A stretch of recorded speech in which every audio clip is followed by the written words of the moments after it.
greetings and namaste.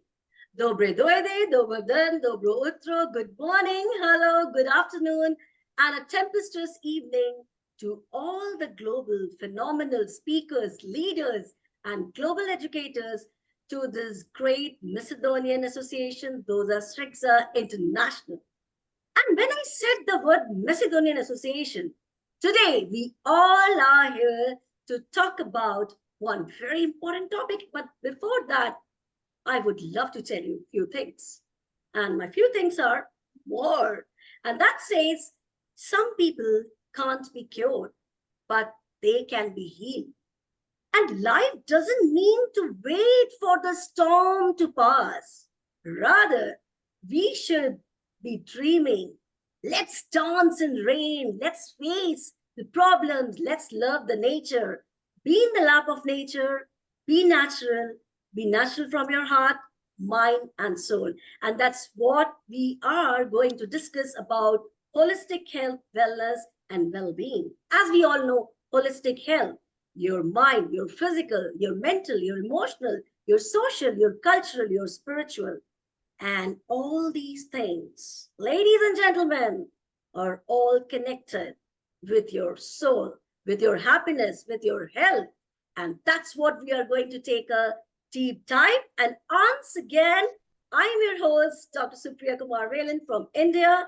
And I welcome you all phenomenal leaders, speakers to this great global conference. And before I take a single step, let me just make a move to all the, majestic speakers which will be joining later. And let's take a deep dive in this power-packed global conference. Moving to our majestic speakers, our great eminent speakers, I am taking a great profound knowledge in inviting, oh gosh, if I start, international representative of Macedonian Association, those are Srixa, global educator, scientist, speaker, researcher, phytotherapist, and author, and what not, Dr. Dragan Ivanov from Macedonia. The floor is all yours to enlighten the world today. Thank you so much, dear Supri. Hello, everyone. I'm honored and pleasured that you accept to be a part of this instructive scientific international health conference. I will not talk much because I'm part of the organizing team along with the best Supri. This topic is key to our long-term health and that of our family and loved ones. First of all, as a prevention in every day in life, as well as for the treatment of diseases. From my experience, I recommend that you use all the tools of everyone as they call alternative treatment methods and self-help in the right path to good health and good immunity condition. Also healthy, spiritual, mental, and physically condition. All these methods will bring you much more health, peace, and happiness. If you use medicine, it heals one organ and makes it sick. With these natural methods, we treat and help the whole organism on all levels, socially, physically, psychologically, mentally, and etc. Thank you very much. Greetings from Macedonia, country of the sun, good food, and natural beauty. Thank you very much. Well, thank you so much, Huvala Puno, Dr. Dragan, for always enlightening the world, the global educators, with your profound knowledge. And yes, I do agree for sharing your chunks of wisdom that your health is wealth, and you only realize when you slip everything from your hand. So thank you so much for once again enlightening this floor, enlightening this moment, enlightening Macedonian Association. Those are Srixa International. Well, moving to this lovely journey of global conference, I am calling my another speaker. And when I say my another speaker, I am just mesmerized whenever, wherever I'll see his accolades, his achievements on social media. And that personality Mm, from India, a very, very dynamic personality, a very dedicated personality, and that says only one thing: to move on, to get lot of degrees, knowledge, and learning is a never ending process. It has to be learned each and every moment. So without any delay, without any pause, let's invite former Senior Vice President and Vertical Head, Cadila Pharmaceuticals, Ahmedabad, global speaker, educator, international speaker, life coach, corporate trainer, educator, thought leader, author, change maker, multiple honorary doctorates holder. None other than the gem of India, Professor Dr. P.K. Rajput. The floor is all yours to hit on. Kindly share your chunks of wisdom today. Thank you so much. I am overwhelmed. You always make me speechless, ma'am. Right. And thank you, Dr. Dragon, and all the eminent personalities to making me a part of it. Dr. Dragon, you are always taking care for the health of every person, which is very important. You are doing a divine work along with Dr. Supriya, right? And all the eminent personalities who are coming here, they are spreading their golden voice because it is becoming like a Midas touch across. And today, the topic what we have taken again is very, very important to me also because the question is why naturopathy or holistic healing and wellness are the boon for the life? Because I heard even Supriya ma'am, she said can't be cured, but the healing will be there. Same thing you also said that it can be taken care. So I say about it because this naturopathy, these practices, it emphasizes on a holistic approach to health and well-being. These practices prioritize the body initiate ability to heal itself and aim to restore balance and harmony in all aspects of the personal life. Taking the words from you. So that's what I want to elaborate it here, sir. Sir, naturopathy takes a holistic approach to the wellness. It is not a direct one, which is very important, considering the interconnection of physical, mental, emotional, and spiritual life. Again, four words I took from you, and it recognizes the optimal well-being is achieved by addressing the whole person rather than just focusing on the symptoms or specific ailments. So that's why we say that it provides a holistic approach to the wellness. Naturopathy is again is a divine blessings because it promotes the use of the natural therapies and treatment that will work in the harmony with our beautiful body's natural process, which includes acupuncture, herbal medicine, massage therapy, physical manipulations, hydrotherapy, nutritional counseling, and many more. Thus, it always emphasizes the natural therapies, which is the requirement. I would like to also add that naturopathy aims to educate individuals. Again, repeat, aims to educate individuals about the healthy lifestyle choices and empower them to take charge of their own health. Today, we always say, not today, since ages we say that health is wealth. And that is very important because the best thing is that we can take care about ourselves is the health. Money cannot make the difference. But if we are healthy, like I can see Professor Dr. Jalina always smiling, such a beautiful person, gorgeous person, right? So you can say, what a health that the Professor Doctor was speaking. Oh my God, you are an epitome of that because I can see such a great person. That is the way that we are taking care for ourselves. We are taking care for our health. So naturopathy also recognizes each person is unique and requires personalized care. Here we have 6 people, right? And we all are taking care for ourselves. So that's why we say that, yes, it is not the medicine, but we take care of ourselves by doing the naturopathy, taking care of our body requirement, which is very, very important. Naturopathy also stimulates the body self-healing mechanism by treating the underlying cause of the illness and supporting the body's natural healing capacities. We say that you take rest. If somebody is suffering with the fever, somebody is not well, we always say you please take rest. Your body system, the natural system is going to heal, which is very important, instead of just popping up the medicine, which will have the side effect. So this is another part which I like to highlight is here. Naturopathy also focuses on preventing the development of the chronic disease by addressing the underlying imbalances and promoting healthy lifestyle choices. So our body are the best way of telling that, yes, we are suffering with something. So if you start taking care for the initial age and the stage, we will not be taking the medicines which are the harmful medicines.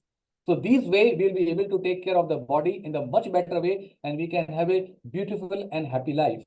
At the same time, Dr. Dragon said about the stress reduction. Yes, it's very important because many naturopathic and holistic healing modalities incorporate the stress reduction technique, such as meditation. Today, we talk about yoga in India. We talk about the yoga day. It has been spread across. Everybody wants to have that yoga part. So meditation is very, very important, a part of the naturopathy. Then at the same time, breathing exercise, relaxation practices.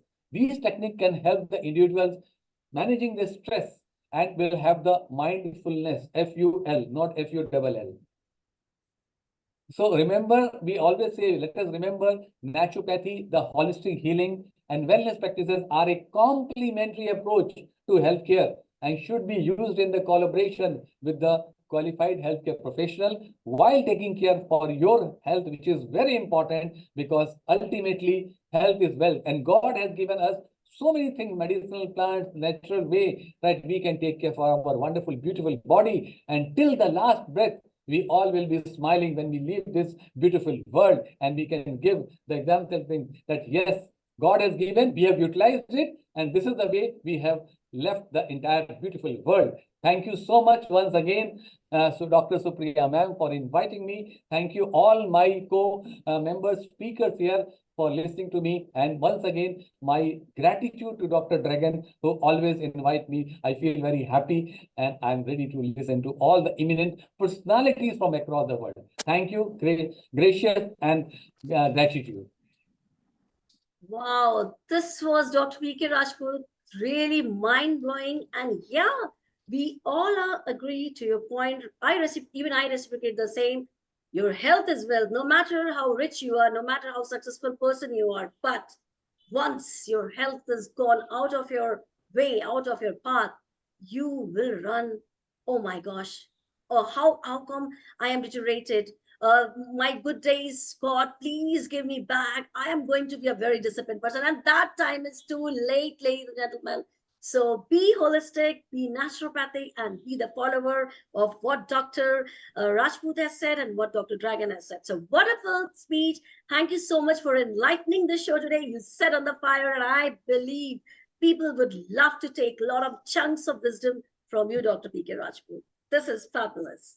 Thank you, ma'am.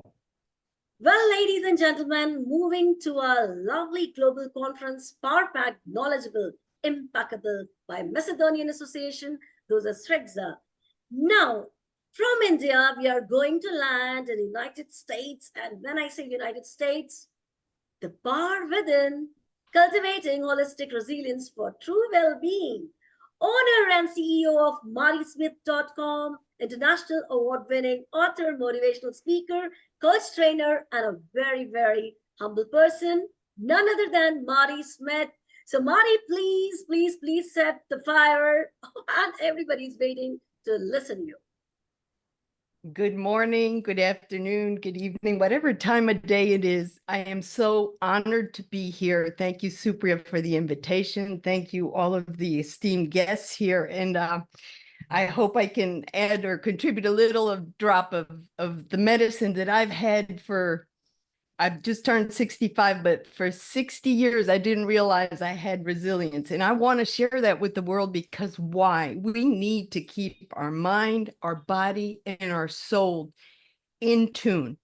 And it requires us to nurture it. And sometimes we think life is automatic. We just exist and we go on about our daily routine and that's it. And some way or another, we just cross our fingers and hope we don't get sick. And maybe we're eating the right thing. I'll get better next week. No, it's a daily activity that we need to, if we value ourselves, if we treasure our person as a temple, which is how I was taught, God gave us this miracle, but we have to take care of it and we have to do it. So with all my doings with resilience, I came up with the acronym of tenacity because tenacity does describe resilience. So the first thing is trust. Trust in yourself and trust in God. That is key. If you don't do that, then you can't progress and nurture the body, the mind, nor the soul. The next one is energetic. You have to be energetic. And that feeds your mind, which makes you more creative. It calms your body where you get rest, and your soul is happy because you're getting all the things you need. You have to be nourished, but nourished means not also what you put in your mind, what your body eats and consumes, and also what you believe, what you actually consider as the truth. Actualize. You have to make things happen. Things don't come to you. They don't drop out of the sky. You can pray for them, yes, but you have to contribute to that action, because nothing happens just because you're sitting there. So you have to put your plan into action of how you want to tune your body and your mind and your soul. Inspiration. You are an inspiration, whether you know it or not. Why? Because we are each unique and we have something to offer to the world. The problem is sometimes we don't know that we do. So we have to be inspired by others to be an inspiration to others. I didn't know that was possible. Who knew? It's awesome. It is awesome because it is very rewarding. It makes you happy. It makes you joyful, and it's contaminating in a good way. The other one is teach. You have to teach yourself as someone taught you, but you have to be the living example of what you learned. You can't just pick up pieces here and there and try to jumble it all into you have to obtain and absorb what works for you, what really makes it flow in your body and your mind and your soul. And then you is the why in tenacity, and you must conquer fear. So the physical wellness of resilience is about maintaining your health and vitality, okay? It requires regular exercise, all the fun things we kind of put aside for next Monday.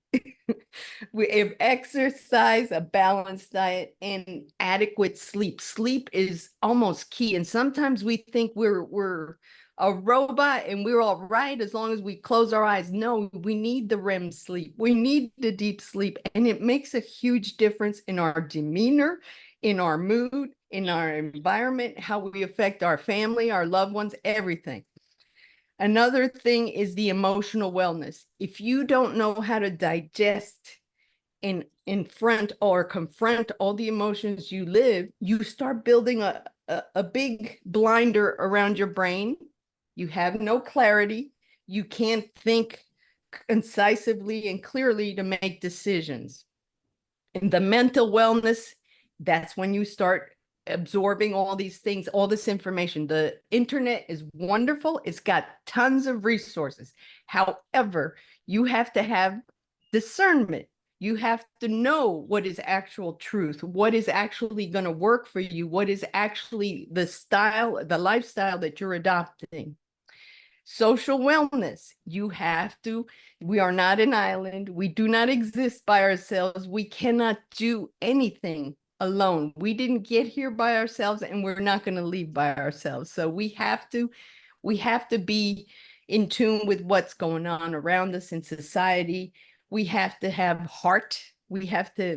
And that's where spiritual wellness is important, because when you have faith, not only in you, but in a higher power, and for me, it's God, that he kind of gives you the right clues and you start developing that habit of believing the things that work for you, the truth. You start discerning, everything kind of just goes together. And then, so resilience is a multifaceted quality, no doubt. It applies from birth all the way till the day you're gone. And it affects every aspect of our life. So what we must do somehow or another is find out what it is that makes us continue, what it makes us thrive, what makes us inspired, what makes us dream, what makes us. And when we start getting all those tools, all those ingredients, then you know that you're doing the right thing. You feel good. You're able to create things that you didn't even know you were aware of. And I will tell you this because I was told I was a mistake when I was 7 years old. I've had numerous careers. I got injured. I've had 27 surgeries. I was in a wheelchair. God had a bigger purpose for me. And because I discovered the meaning of resilience and wrote a book, all of a sudden, all these things that I'm telling you that seem to sound simple, like, oh, yeah, she knows what she's talking about. No, it requires work. It requires effort. But if you value yourself, you'll never let yourself down by not at least trying, or finding a mentor, or finding a resource of someone that sees things, the potential in you to be resilient. And slowly, by practicing, then you'll able to adopt that lifestyle. And once you adopt it, you will never go back to being, oh, I can't do this, oh, I don't want to, I don't know, I'm too old, I'm too young, oh, I've never been. So I encourage each and every one of you to reflect on these dimensions and identify with one area that makes a small, meaningful change. Just take baby steps one at a time and start seeing where your road is leading you. And then if you get into that speed bump or that setback, then okay, I don't have to go at it this way again. Maybe I can come at it from another angle. Maybe I can learn. Maybe I can find help or something. But just remember, resilience is not a destination, it's a journey, and it's with you till the day you die. So let's embrace that journey together. Let's support each other in building a more resilient, vibrant community and a better world. God bless. Oh, Marty, you rocked, you nailed, and I don't have any words. I am getting short of your words. Absolutely phenomenal. And yes, very true. We have to go on in life. We have to take care of our health first, because this is the best gift what God has rendered us. And sometimes, due to our busy life, due to our busy schedule, we generally miss it. So before it skips from your hand, as Mari said, and I loved her enthusiasm that says, move on, and who will say age is just a number? That's what I can say, Mari. You really, really inspired millions. So thank you for transforming today everyone on this show. Well, ladies and gentlemen, after 5 minutes back, I was thinking, okay, let's go and take a sip of chai or coffee. In India, we say chai. But after listening to Marty, I don't think so. I need to take my cup and I need to take a sip, because she rejuvenated me. And I am sure Macedonia Association, Doga Sregza, is getting inspired by Marty's speech. And I really, really wish her a lot of success for her future endeavors. Thank you so much, Marty. Thank you. Well, ladies and gentlemen, my global educators, now from United States, we are going to land to a beautiful country, and that's my dream destination, as I already said in so many conferences, Croatia. And when I say Croatia, I always remember one great personality who is just fantabulous, mind-blowing, and she is a plethora of knowledge, and you can say a multi-versatile personality. Assistant Professor, Economics, Business and Tourism, President of IIU Research Center, co-founder, Europe, author, researcher, trainer, humanitarian, social activist, and a fabulous person. None other than Professor Nada Ratkovic. Welcome. The floor is all yours to enlighten the world with your clots of wisdom. Thank you. Thank you so much. Beautiful day, Supriya. It's my honor to be today at beautiful Sunday with you and with all our amazing educators. First, I want to thanks to our great, amazing Dr. Dragan for this wonderful platform, for doing and listening now the speech before me. I can say that Dr. Dragan is doing the most humanic work on the world, and how much he is investing in that. And I'm sure that he will help a lot of people around the globe. So thank you, Dr. Dragan. Hvala ti od srca. Supriya, you will need to learn some of our Croatian words, like hvala od srca means heart of gratitude. So hvala od srca. You see how Dragan is smiling.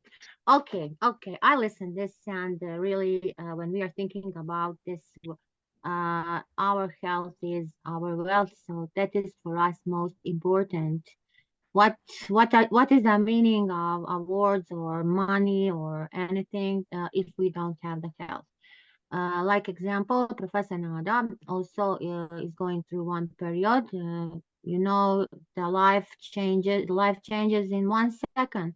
So yes, I broke my leg, but you see, from January till now, it is a long process of healing. And when we talk about medicine and wellness and doing exercises, and I'm really doing it, everything what is said, but it is going very slowly. So these conferences are very important. These conferences are very important because we can hear, we can share our problems, our things with each other. And I say this is something that always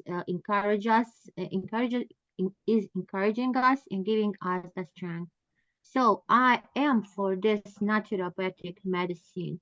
Why? Because it really uses this natural thing. So now I'm in my room, but in other room in my house, I have such a lot of oils, creams, and all are on the natural base. So I really don't like to consume tablets, capsules, or something like that.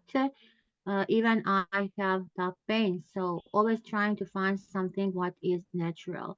So these natural things are helping our body to heal. So when I think that that is coming from the nature, I already am feeling better.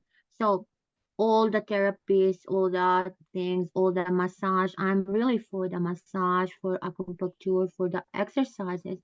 And every day I'm really disciplined, and I'm every day making exercises for my legs now, not only for the one, but for the other. So this is very important. This is very important to to take care about yourself.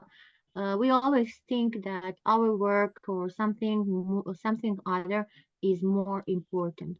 That is not important. That is nothing important. So we need to really think on ourselves, and that is the meaning of well-being and mental health. So how can we feel good if we have pains or something like that? So this naturopathic medicine is really helping us, so we can treat some person. And Croatia now is a lot investing in this medical tourism, and I'm really happy for that, because we will have more have more institutions where we can go, like example, on the summer.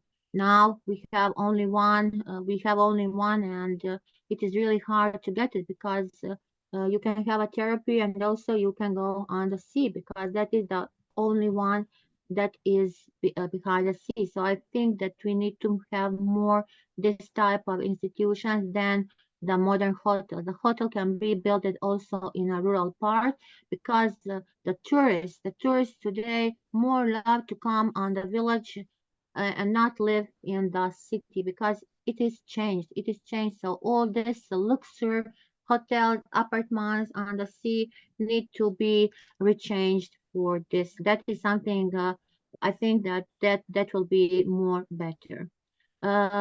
If we say, who is this doctor? Who is this naturopathic doctor? He's spending 1 to 2 hours per day to making some exams. He's making the health plan, so he can help us to make our personal plan.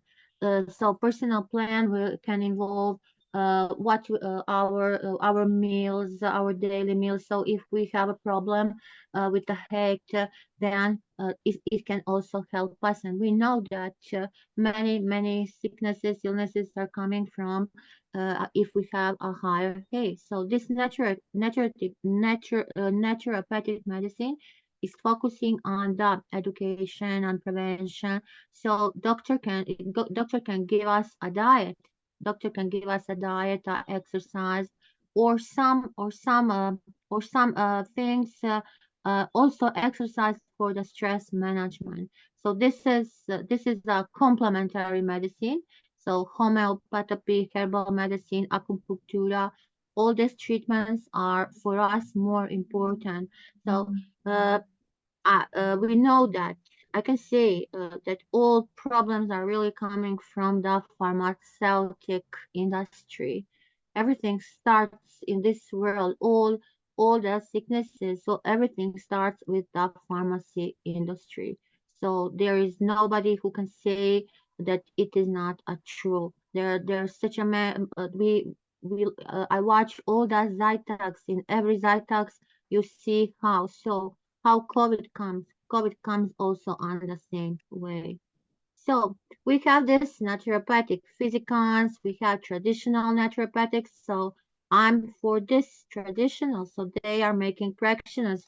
So we all famous sportists first go like example to one old old woman who is doing this. So she with her hands she didn't finish medicine, but she has a feeling and she knows how to make your leg, how to make your hand, and how to bring it on the place where it is. So I can say that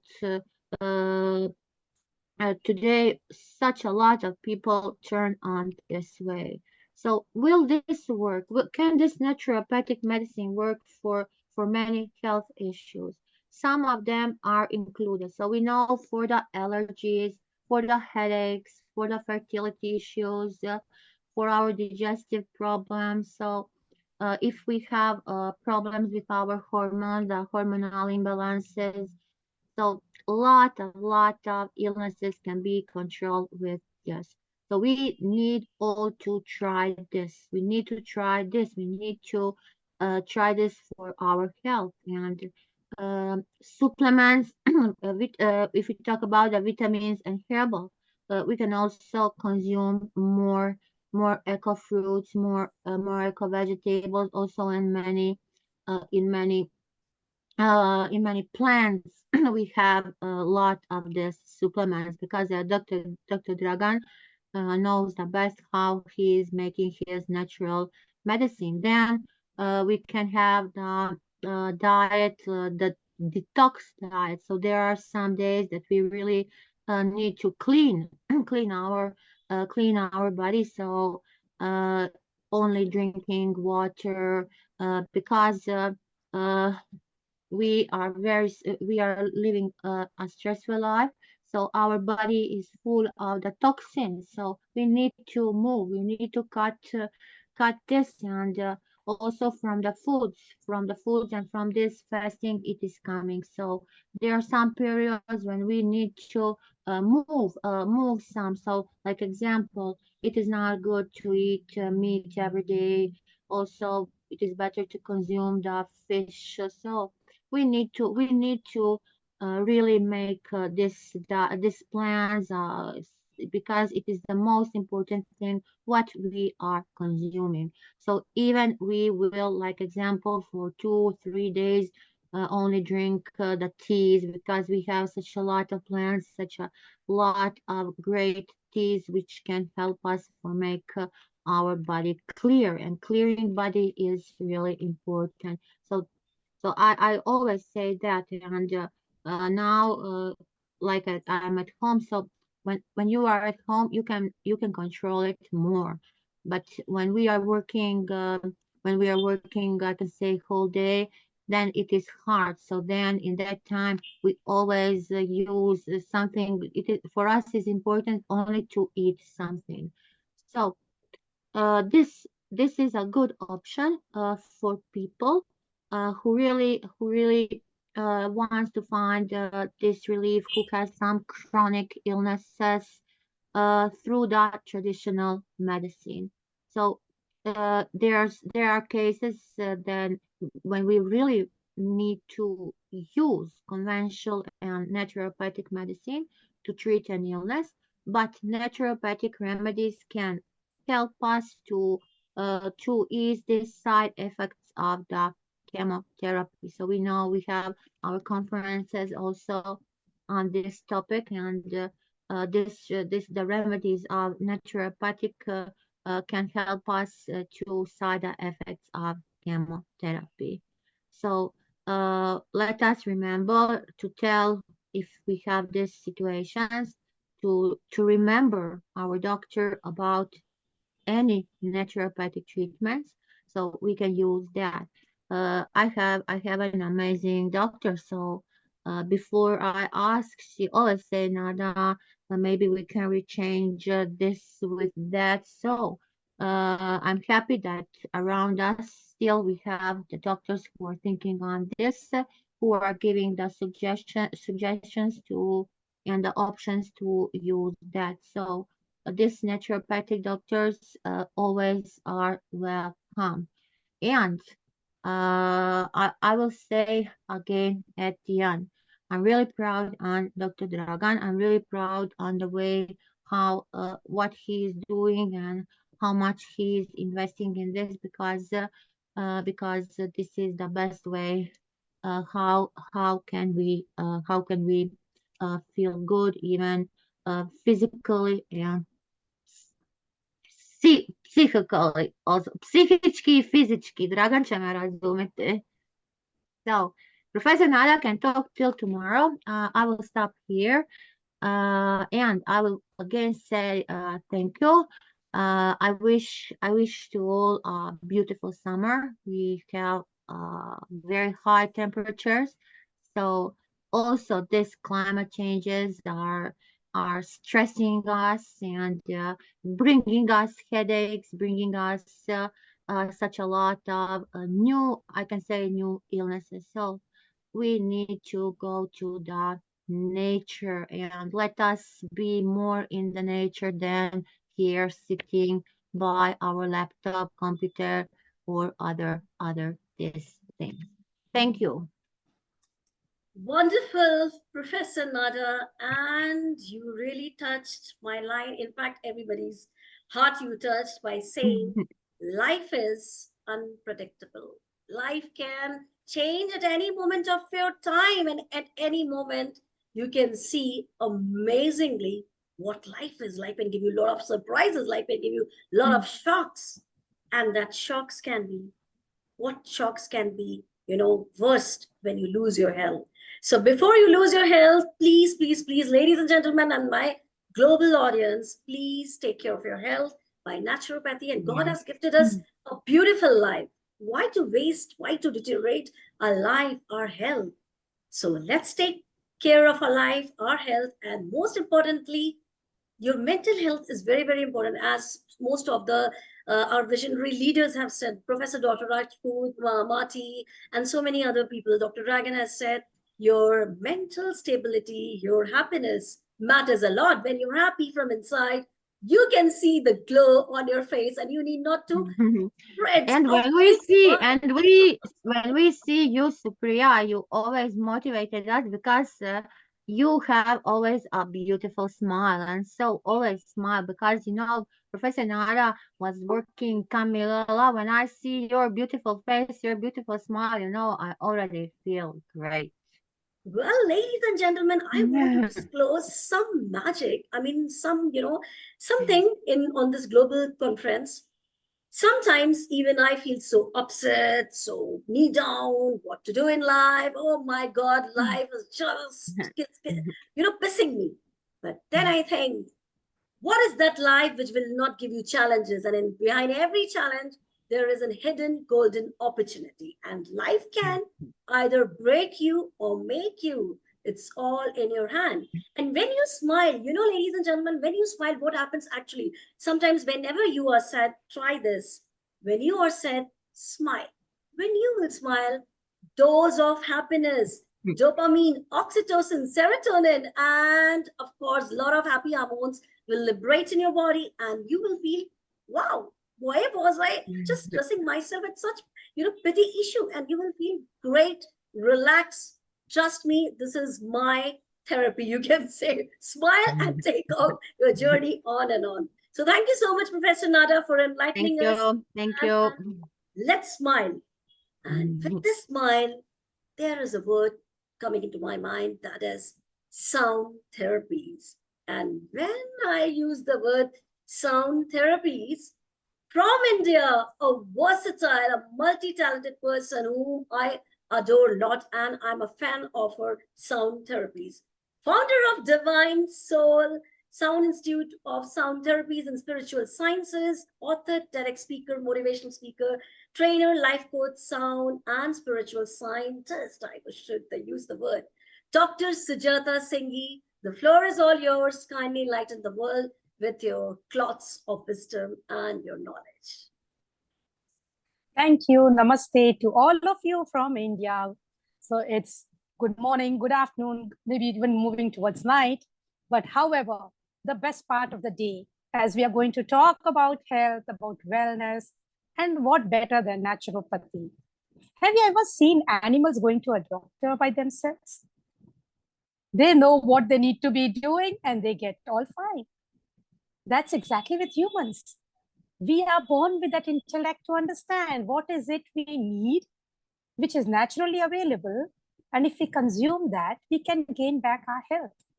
But unfortunately, in this modern world, we have made friends with something called as stress, which has made us forget all the natural abilities we had, all the natural resources we had, all the beautiful intellect aspects which was inbuilt within us. We have somewhere got it lost.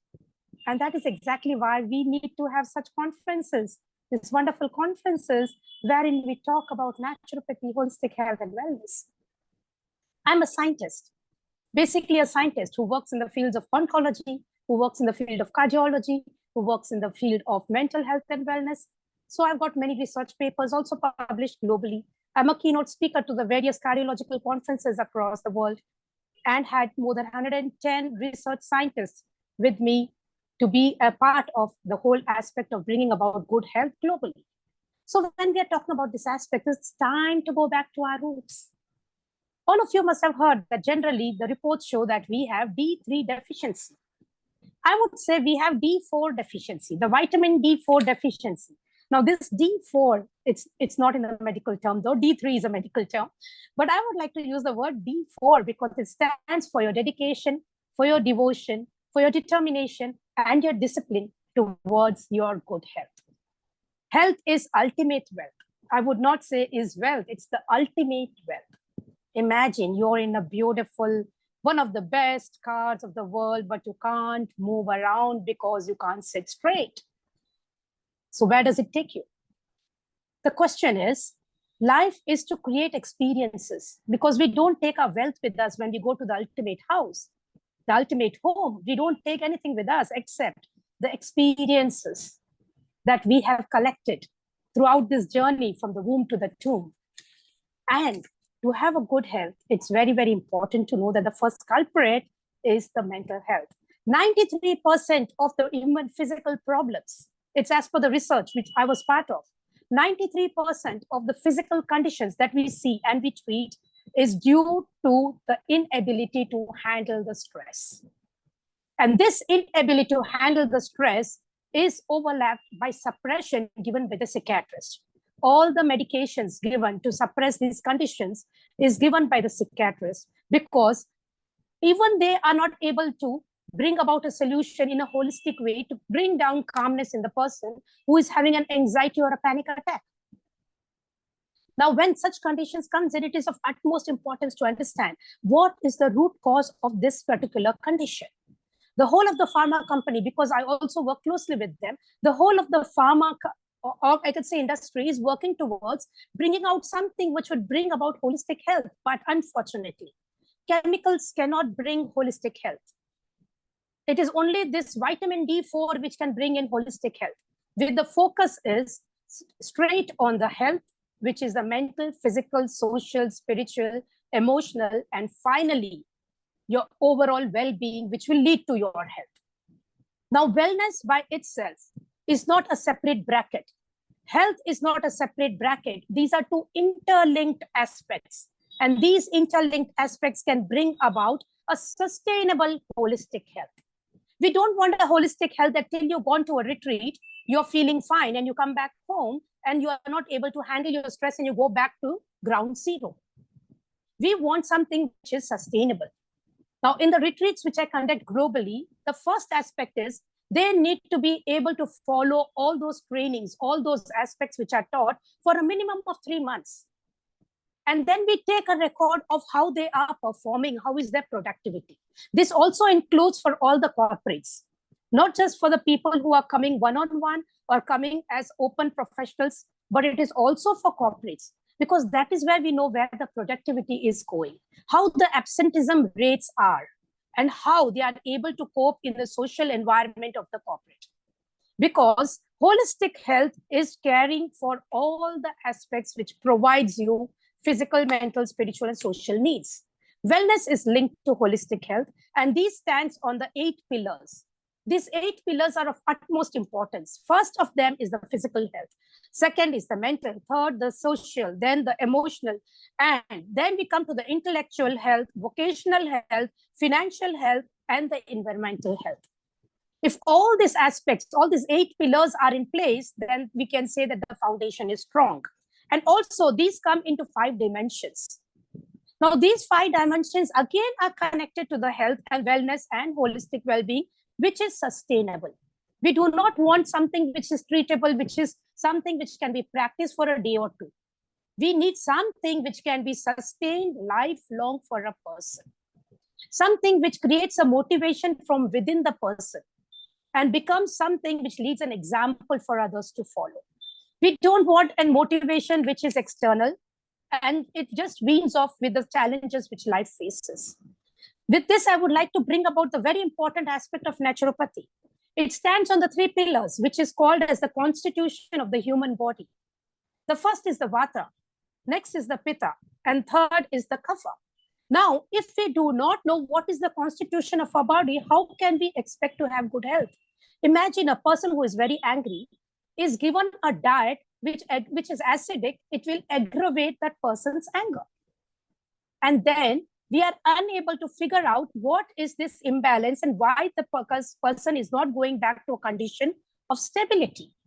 So we have to understand these important 3 pillars of the human anatomy, the constitution of the human body. Supposedly a person has got a lot of vata, air element. If I've got a lot of kapha, the water element, and you keep inducing them with more and more alkaline food, the person will become lethargic. If the person is given a food which is more of air, the person will start having gaseous issues, digestive issues. So these 3 conditions, which very clearly explained in Ayurveda, which is a form of natural way of healing, we need to understand these aspects. Of course, it's a whole course where I train about these things, but I would only be speaking a little about it because we don't have much time. Then we talk about sleep. Sleep is rejuvenating, energy boosting, improved moods, strengthens your immune system. So after food comes sleep. The next aspect comes exercise. Exercise also please do based on your body constitution, based on your vata, pitta, and kapha. Again, there are timings when to eat for the different constitutions of the human body. We cannot have a lunch break for a person based on the lunch break for all. We may not be able to follow this when we are at work, but definitely on weekends we can follow. At least make it sustainable, simple, and applicable. So that is exactly what we look at. Next is important aspect about the human body is the ability to be socially connected. If we are not socially connected, if we are not with like-minded people, somewhere the body constitution goes for a toss. And at that point of time, the person feels isolated. Number 1 cause for depression. When a person is depressed, again, the constitution of the body goes for a toss. All the 8 endocrine system, the respiratory system, the digestive system, all the 8 systems, they go for a toss. And when the hormones to be secreted are not secreted in the right amount, it creates a complicated domino effect. And that is exactly the reason we try to work with the energy to bring about that right vibration into the body.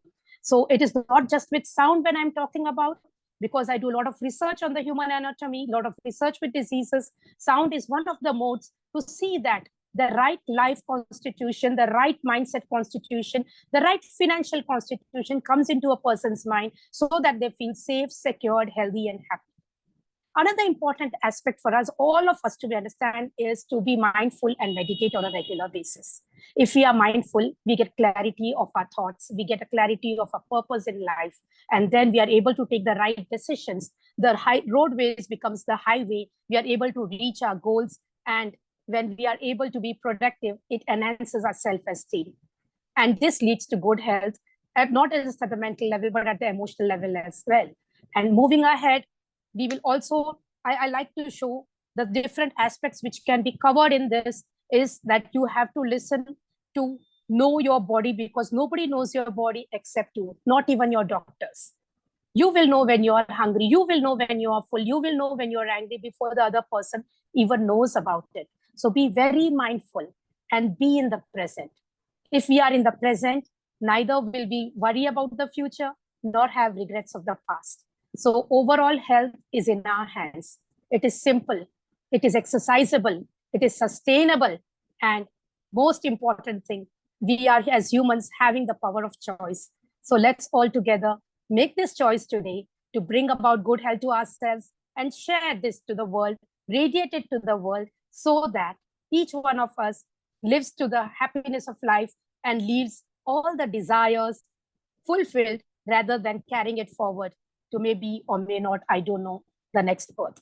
So on this note, I would wish all of you a very, very happy, healthy, prosperous life. You can read my books. You can go on to my website, sujatasinghi.com, and know more about it, because we don't have much time. The topic is something which is close to my heart. And I would like to thank Supriya and Macedonia Association for having brought this up.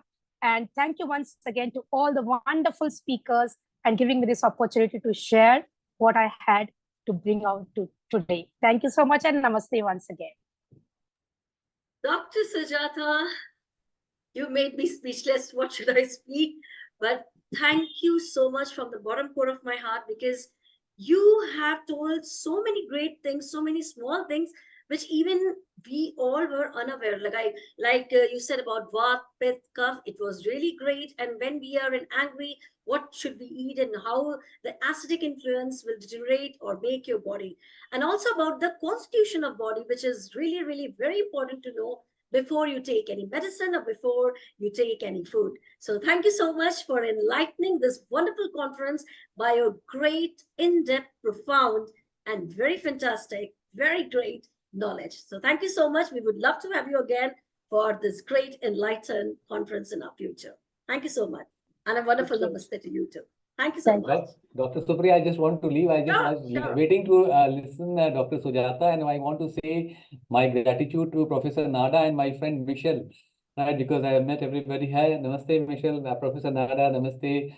Good evening. So happy. And I want to leave because today here we are celebrating the Doctor's Day. Actually, it's tomorrow, the Doctor's Day, 1st of July. So I've been invited there, and a big celebration. So I'm just about to leave for that. Right? Okay. Thank you so much, and have a lovely evening to everybody. Bye-bye. Bye, so bye, much. bye. Thank you. Thank you, Michelle. Bye-bye. Take care. God bless. God bless. God. Well, Thank ladies you and to all.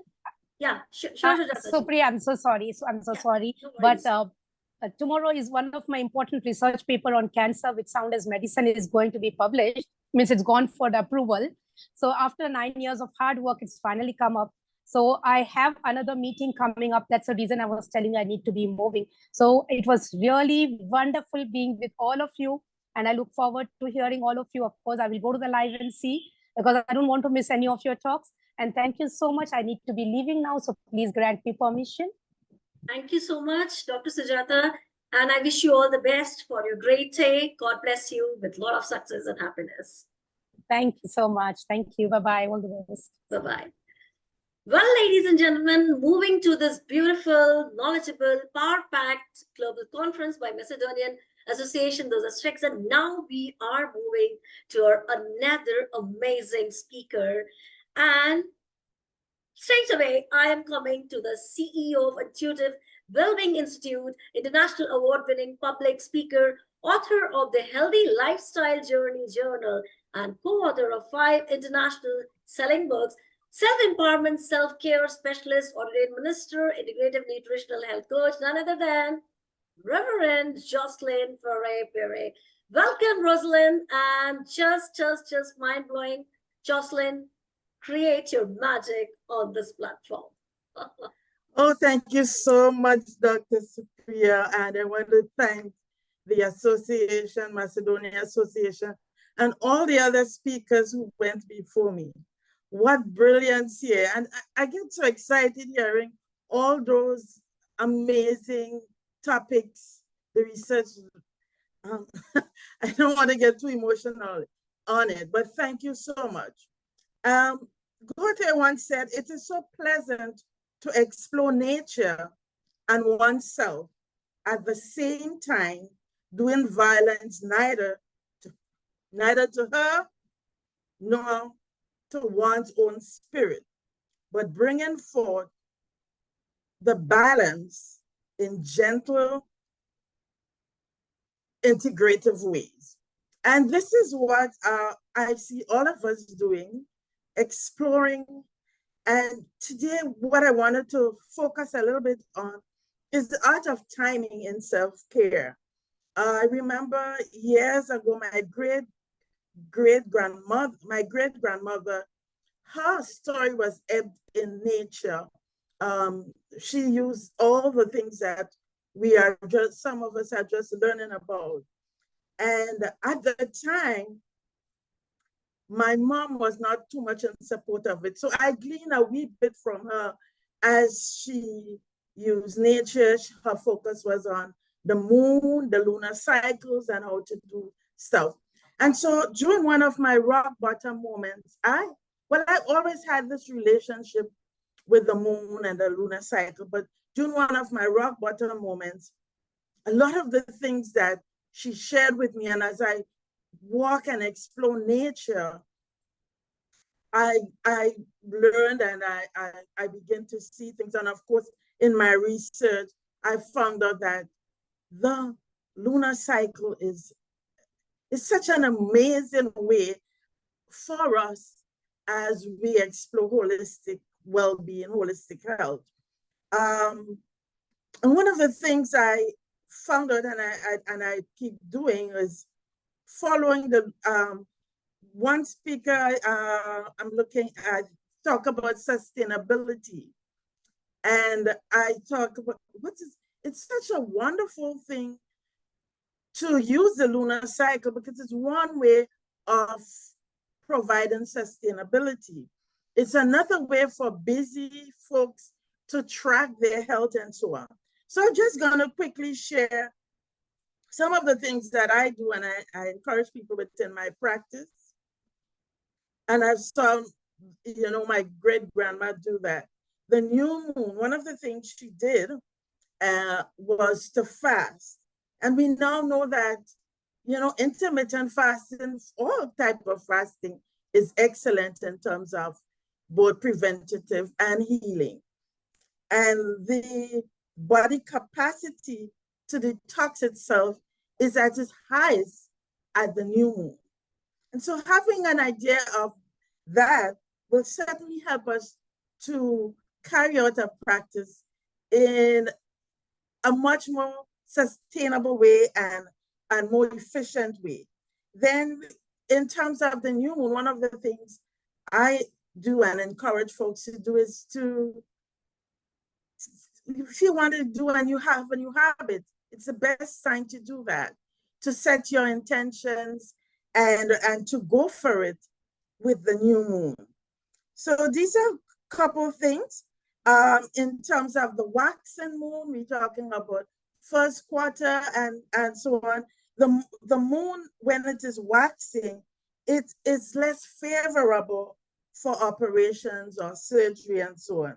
And the healing, of course, of wounds during those times is a little bit slower. Also, in terms of our household activity, we realize research shows that even in terms of using a simple thing as detergent, it takes more during that time to do the cleaning than it would during the other cycle. So within the waxing period, one of the things you want to focus on during this time is to build and to strengthen. It also shows that during the waxing time, we store energy. The body absorbs. It prompts us sometimes during that time to rest more, to recover more. So during those times, you would plan your activity for downtime to sustain your health then. And of course, as we move on to the full moon, we have a lot of bleeding. You want to, when you're doing your tinctures, you're doing whatever herbal act, this is the perfect time, because there the energy is there pulling on, and you're getting the power of those things.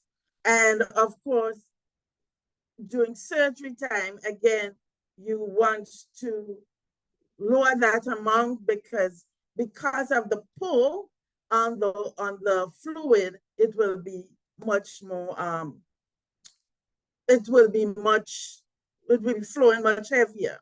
And then we go to the wanding stage, and that time again, for someone who probably maybe just on their weight loss journey, the tendency again, you want to, if you eat more during those times, you tend to lose weight more during those times. And it's a time where you can do your detoxing. Now, we said the new moon is the height of detox, but the waning period, everything detox, everything you need to flush out, everything that is not favorable, this is a good time to do that. It washes out. And of course, operations stand a greater chance of success then. And the healing phase is better there. So this is some of the things I have learned as I practice, and I just wanted to share with you. And in leaving, I said, Joanne Peter said, the greatest wisdom reveals itself in the simple and natural arrangement of things. And people do not recognize it precisely because everything is so simple and natural. And so thanks again for the opportunity, and thanks all you amazing speaker for your knowledge. God bless. Wow, wonderful, Jocelyn. Thank you so much. And yes, energy flow, where your attention goes. And exactly, I do believe energy is neither created nor destroyed. It's just transformed from one form to another. And your moon concept was really, really awesome. Brilliant. Thank you so much for your pragmatic and outstanding approach. I really appreciate from the bottom core of my heart. Wonderful. Thank you. Well, global audience, my lovely, lovely, lovely friends, ladies and gentlemen, it's time to go to Denmark. And when I said the word Denmark, my friend and a very beautiful, very gorgeous and very intelligent person I'm going to introduce on first time we are having her on Macedonian Association, the Stregza.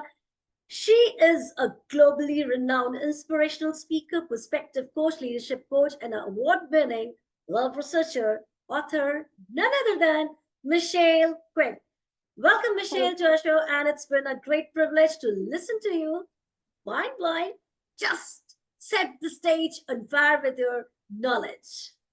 No, thank you so much. Would you give me the honor to be able to share my screen? Perfect. So, and I want to acknowledge every one of you, and even though I'm sure it's not needed, I want to apologize for me being late. I did have another meeting and it went late. So you can.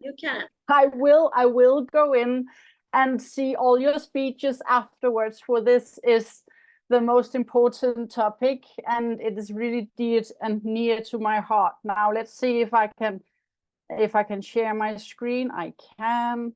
Oh my God, I have a lot of things. You can open. share. You can share. Yeah.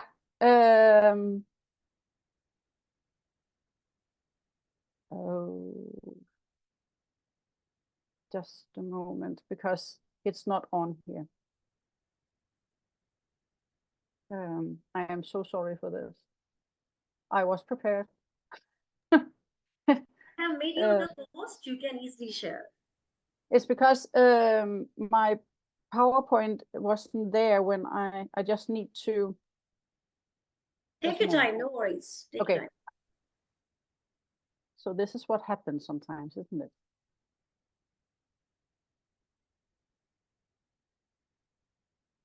So I'm much better at helping people than I am at PowerPoints. Yeah, like that. And I just need to find you guys again. There you are. Perfect.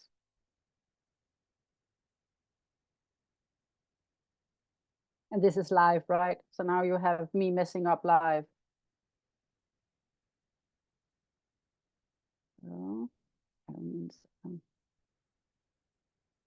3, 2, 1. There. Can you see my screen? Yes, we can. Great. Well, I want to invite you back in time to 1983, where if you can imagine me as 5 years old. Now I will go through this quickly. I was 5 years old and I was living at a middle class place with my mom alone. My father died when I was 7 months old, so it was only her and I. What I experienced then would shape the rest of my life, because there I saw my mom being carried away to the ambulance very quickly because she was between living and dying. And what actually was said to me, the last thing she said before driving off was, "Now you be a good girl." Those words would echo in my life from then on and forever.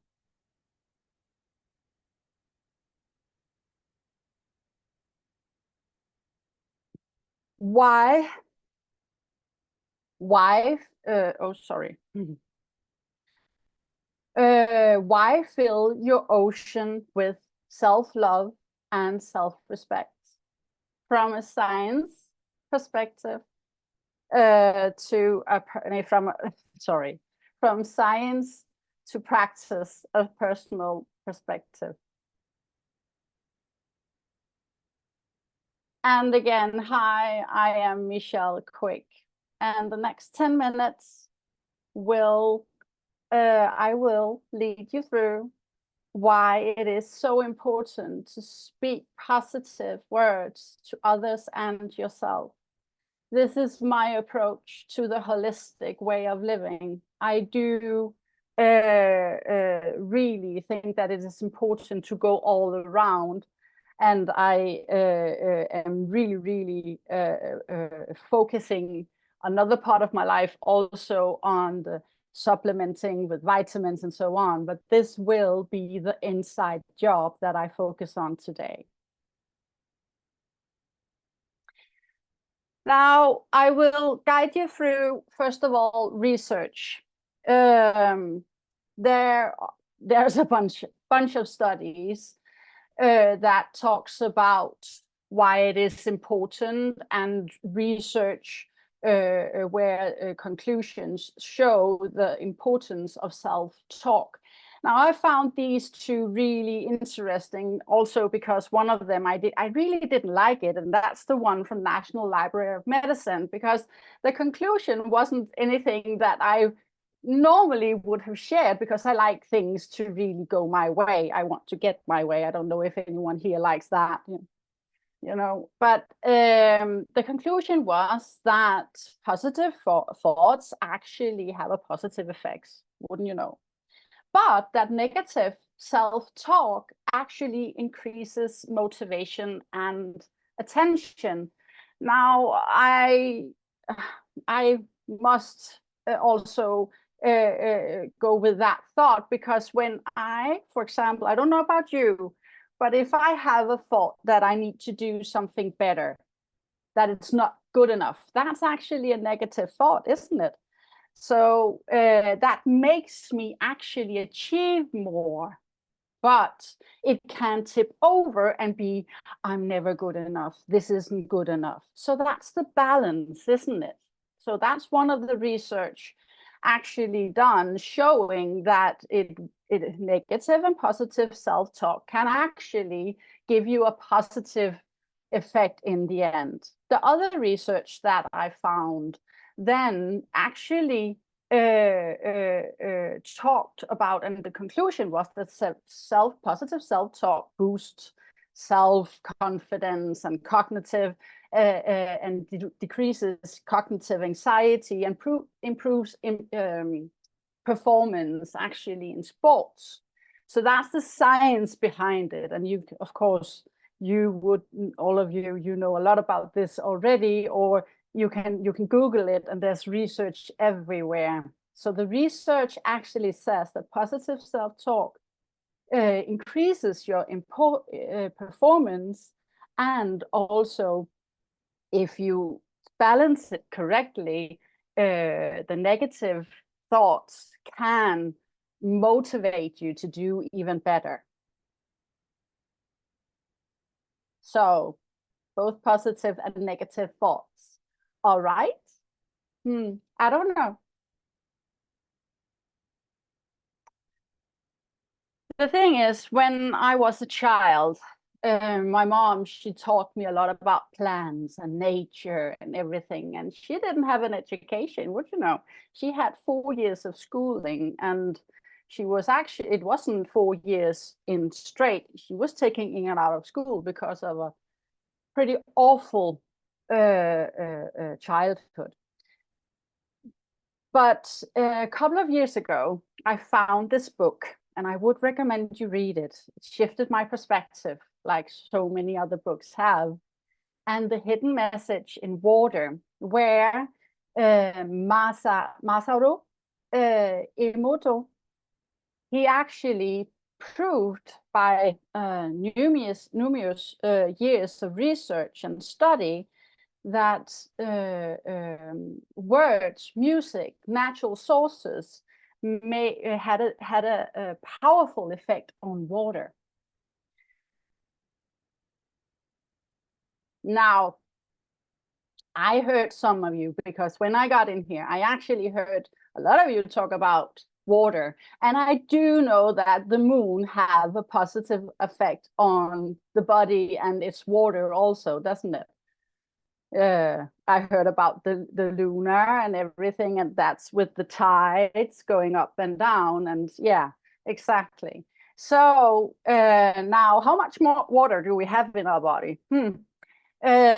We actually have about 60%. Now, men has a little bit more, and our different parts in our body, the brain, the kidneys, the lungs, have different values of water, and especially our blood. So we are actually fishes going around on Earth full of water. No, never mind. Just me trying to be funny. It's a little bit of Danish humor for you.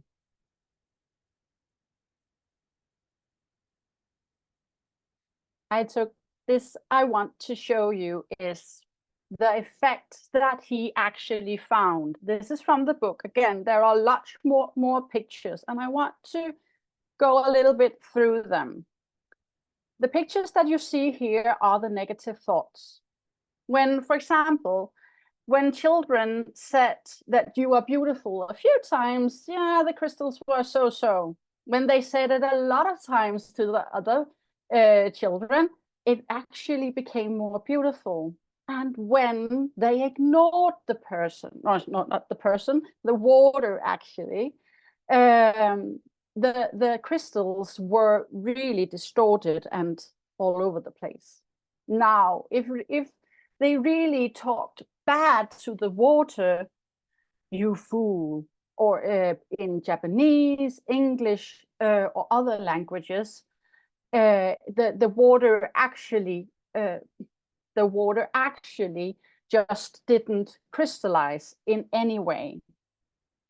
And as you can see, the difference between saying Satan and angel actually had a profound result also on these water crystals. So how do we think about ourselves, and how do we talk to other people? Now, I don't know about you, but I am honest. People who knows me and see my videos also know that I'm okay sometimes with messing up, and I do it a lot. And I never, almost never, redo my videos because I do mess up and I want people to see that. But that doesn't mean that I always actually am the nicest person to myself. Literally, if someone else treated me sometimes the way I treat myself and talk to me, they wouldn't be in my life. The thing is, I can't leave myself. I need to live with myself for the rest of my life. So no, I don't know about any of you. Is there any here like me? Sometimes talking bad things to yourself? Yeah. The good thing is that we are mindful of it. We know, don't we? We know that we should be loving to ourselves. So the positive words, we know these words, don't we? I do. So merci, thank you, danke. And tak is the Danish word. Gracia, actually the crystal. So the humble word of saying thank you actually makes the crystals look beautiful. Now, wisdom, we are here because of wisdom. We are here because we're sharing wisdom. We are here because wisdom actually lifts people. The knowledge of actually helping each other and the positive words made some beautiful crystal. And of course, love and gratitude. I don't think there are anyone here that wouldn't agree that when we feel love and we feel gratitude, it's the powerful feelings. And look at that crystal, look at what it turned up. So we are 60 and more % water in our body. So how do you think that our body reacts and the water in our body reacts if we talk badly or think badly about ourselves? And how do you think that the water in everyone else's body reacts, or if you think or talk badly about them? Surprised? I was. Anyway, I'm sorry. I just got a good friend called ChatGPT, and we are, you know, having a party with making pictures. So I needed to make this picture. Isn't it great? You know, technological wonders today. So, but anyway, I was surprised when I learned this, because I did know that I didn't feel nice when I talked or thought bad thoughts, but I didn't know that it had that kind of reaction actually on my body. Now I will show you 2 exercises that can train your positive self-talk and self-love. First of all, the first exercise, mirror work. Now, mirror work can be done in a lot of different ways.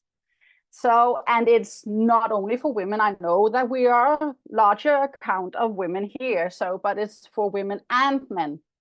And you just, it's not the word actually, but you look in the mirror and you go, I love you, you're beautiful, or I am beautiful.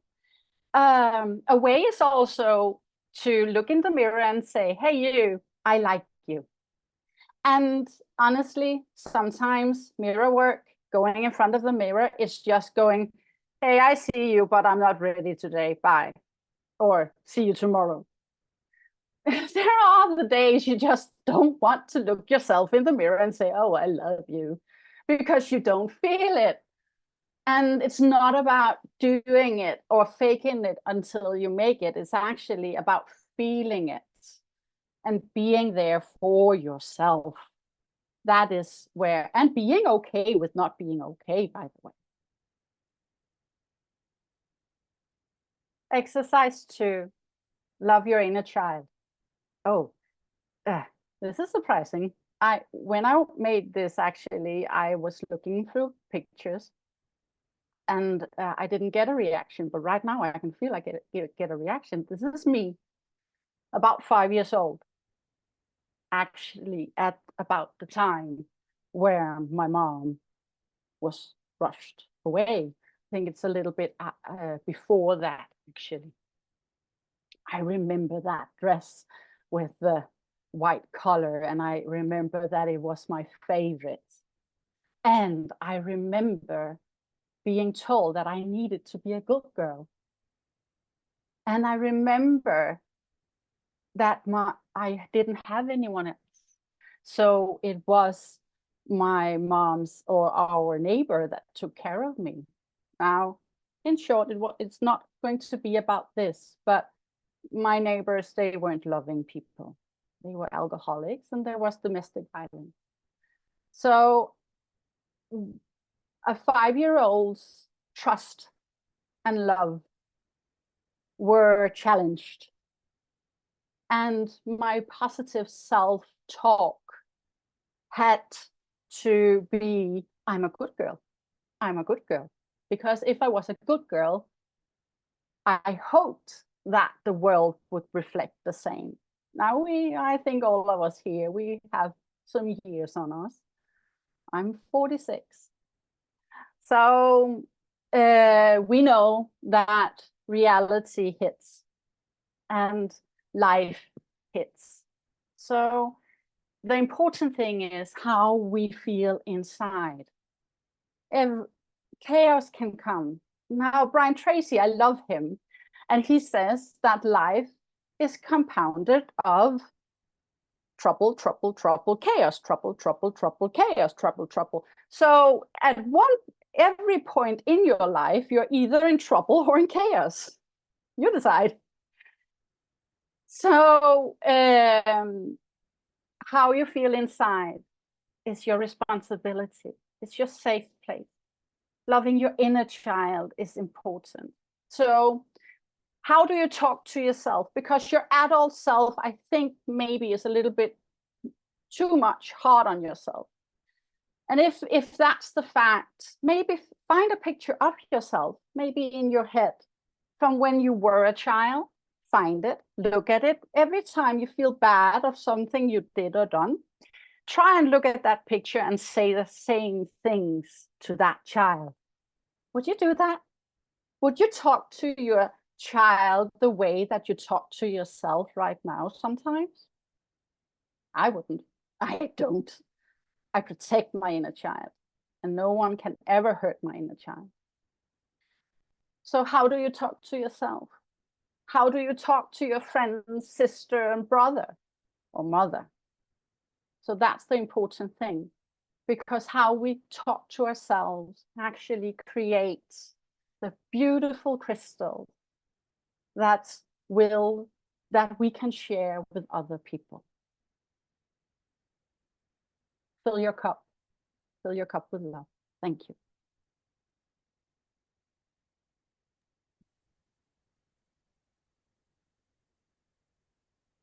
Wow, Michelle.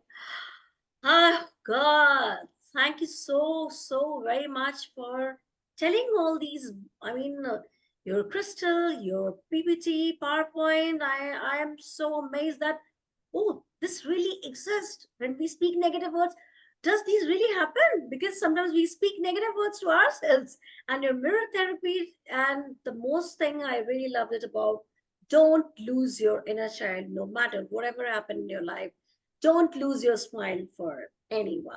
And that's the beautiful message I am getting from you. And yes, our global audience, our speakers are mesmerized by your brilliant speech and your great PowerPoint presentation. Thank you so much for enlightening this great session, great global conference. Thank you so much.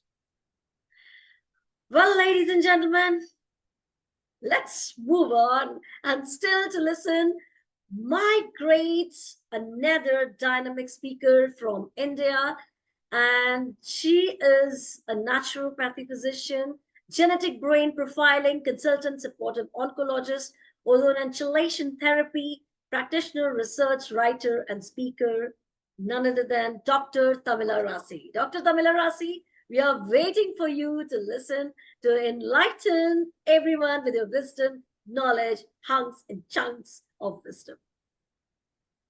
Thank you so much, Supriya, for the amazing introduction. So I went into hypnotic state, when Michelle was talking. So I think all my theta waves were stimulating to its highest level when I listened to her. And my mind just went to a statement which we used to hear when we board the aeroplanes, especially the flight Indigo. They say, sit back and chill. We will take you to the destination. And if anything happens in the middle, make sure you care for yourself first and then help others. And that statement strongly came to my mind when I'm hearing to Michelle. And thank you so much for such an amazing speech. And I would love, thank you so much. And I would love to begin my speech. And I had no idea because I was mesmerized. And when we take naturopathy, we all concentrate on being healthy.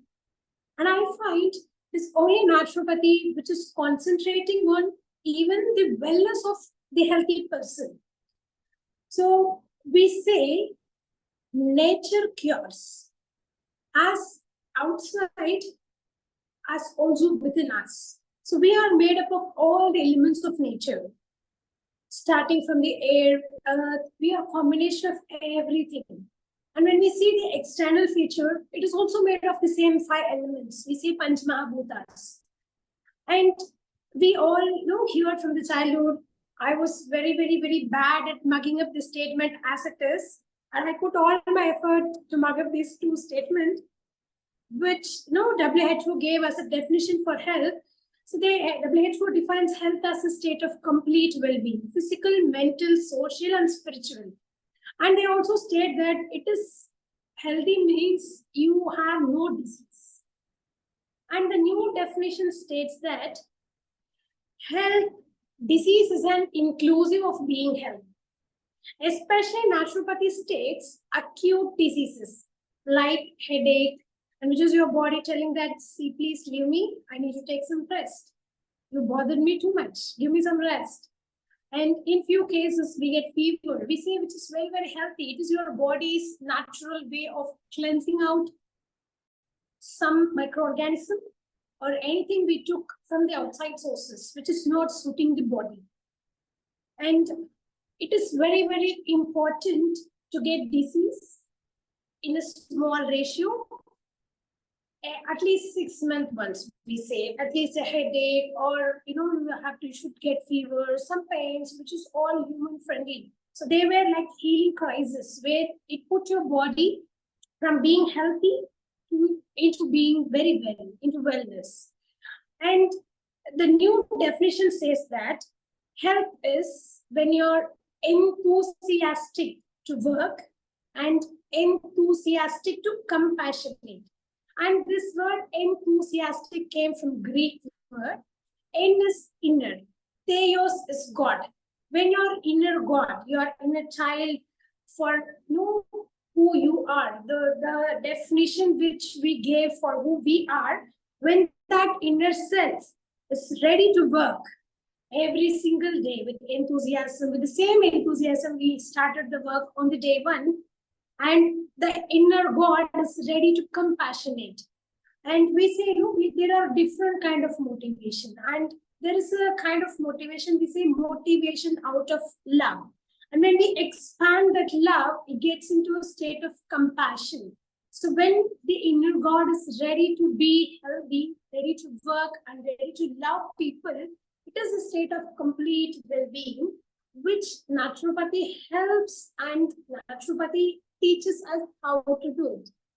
I always feel proud to be a naturopath, and there are many principles. And my favorite principle is that doctor as a teacher. So you go and teach people about how and why you need to be healthy.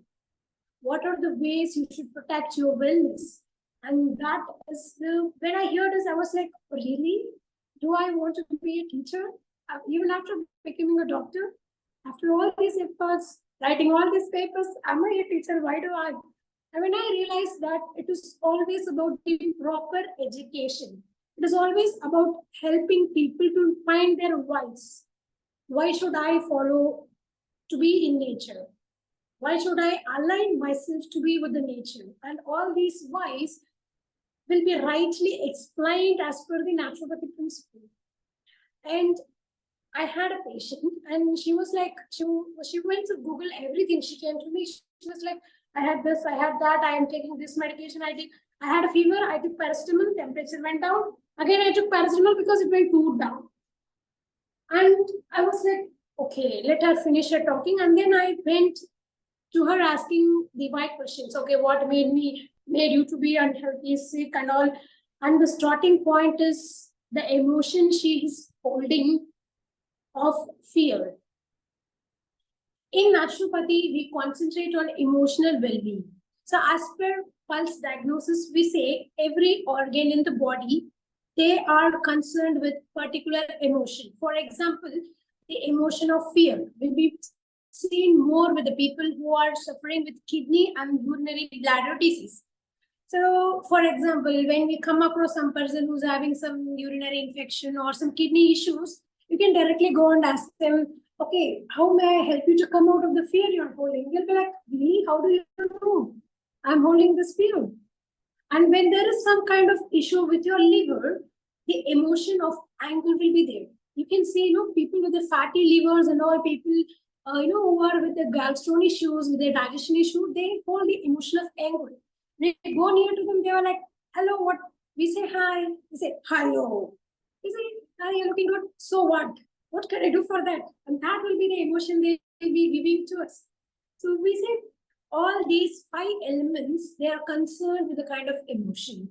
So we say air element. So when a people, they are suffering out of some colds or years together, they're having some lungs and heart issues, you go to them and ask them, they will hold the emotion of grief. They'll grieve themselves.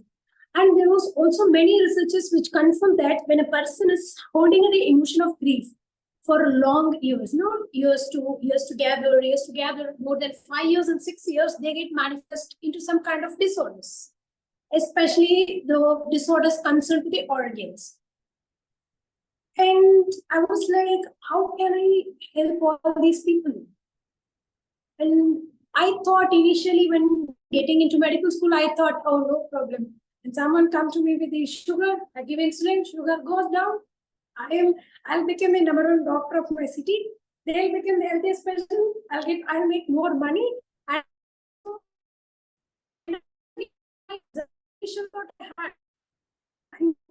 after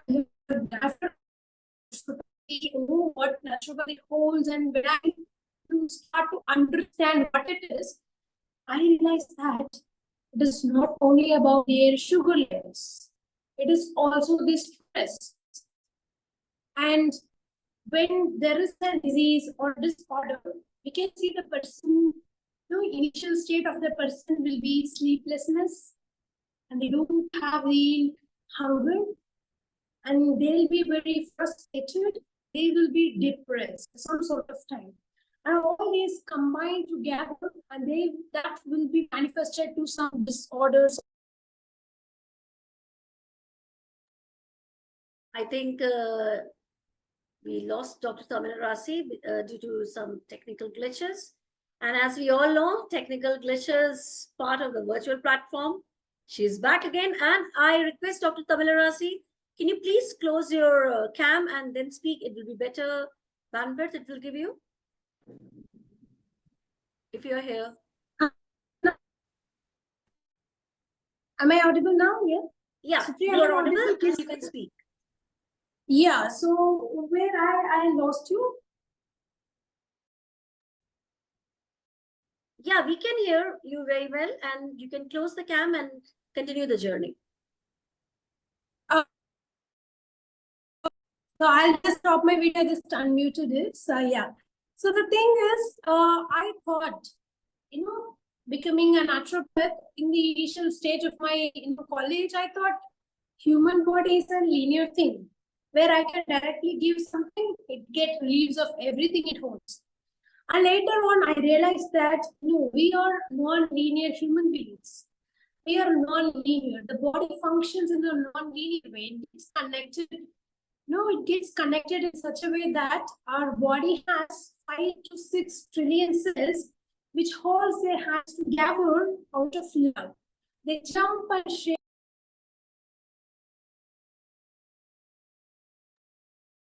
Yeah, we lost again. Dr. Tamilarasi, in spite of facing technical glitches, but still you are bouncing back. It's really a great thing. And that's what the magic of virtual platform is. No matter the technical glitches are there, internet problem is there, you should move on. And that's what matters. So I'll just say only one thing. Thank you so much if you're listening, Dr. Tamilarasi. And if you can continue, it will be great to listen to you again, as you wish. Maggie is trying to get in. Yeah. Okay. She's there. She's there. Okay. Can you hear Dr. Tamilarasi?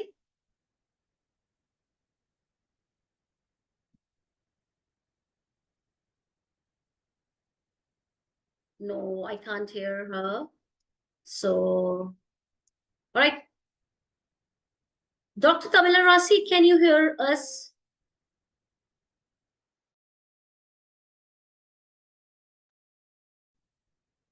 Yeah, Dr. Tamilarasi, can we take the journey on, or you want to speak? As you say. Well, ladies and gentlemen, seeing the situation, seeing the circumstances, let's move forward.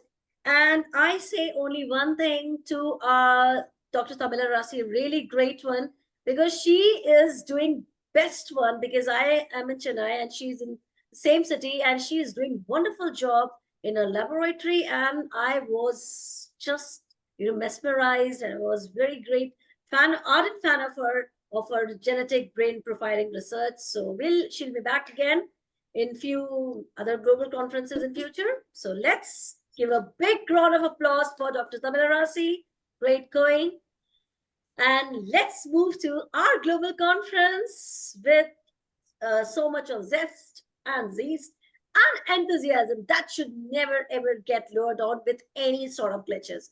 So we have another speaker, and I really salute to her, because she was trying for this conference from a long time apart, despite of her busy schedule. None other than Maggie Everett, certified life mastery consultant, Brave Thinking Institute, transformational coach, international best-selling author. Maggie, we all are waiting for you to listen. Kindly please be there on the stage, and let's enlighten the world. Oh, thank you so much for that welcome. Can you hear me okay? Yes, you Hello? are. You can. Brilliant. Okay. It's a privilege and a pleasure to join you, and I'm very grateful for your very warm welcome.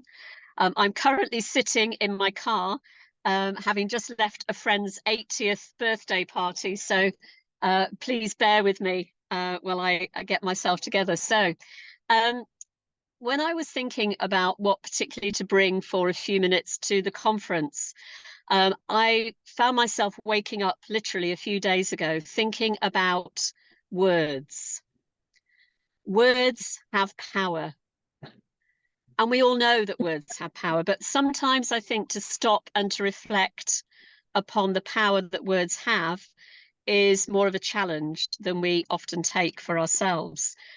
We know that words have the power to destroy, and words have the power to tear people and things down. We also know that words have the power to build up and to create. And in a context where we're focusing on wellness, on positivity, on a way of trying to bring light and love to the world, words have the power to do that.